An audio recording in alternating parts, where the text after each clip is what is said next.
Hello friends, আজ সরস্বতী পুজো। আমি এখন সব গুছিয়ে স্নান সেরে কাটছি ফল।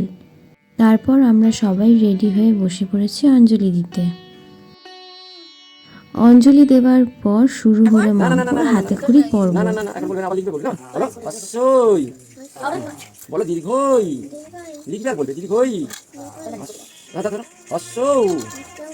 দীর্ঘ লি এ এ ওই ওই ওই ও ঠিক আছে ও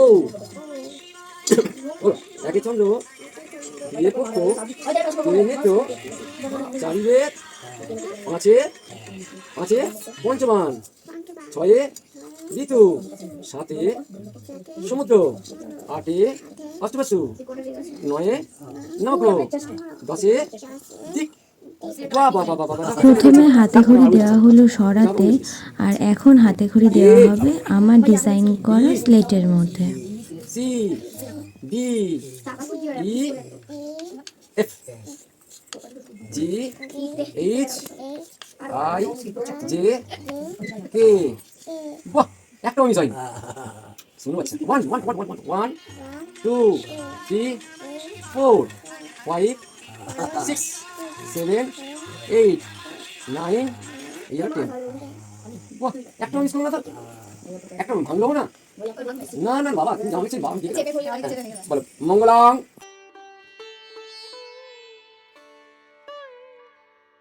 পুজো শেষে এখন হচ্ছে মায়ের আরতি।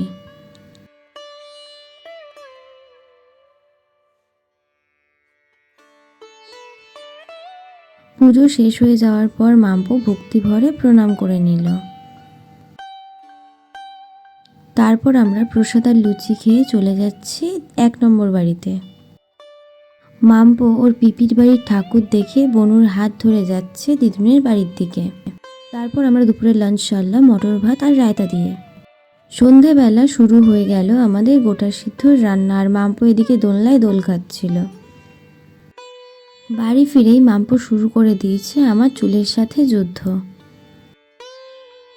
আমি একটু ভুলই বলে ফেললাম, ও খুব সুন্দরভাবে আমার চুলটা বেঁধে দিয়েছিল। তারপর ওর ইয়ার মাফটা আমার কানে লাগিয়ে করছিল গান। রোজ আমার সাথে ঠিক এই রকমই মিষ্টি অত্যাচার হয়। বদমাশি করে এতটা হাঁপিয়ে গেছে যে সোফায় বসে বসে এইভাবে জল খাচ্ছিল। রাতে মাম্পুকে ডিনার করালাম ফ্রাইড রাইস আর চাটনি দিয়ে। তারপর আমি নিজেরটা সেরে নিলাম। আজকে মিনি ব্লগ এই অবধি, টাটা।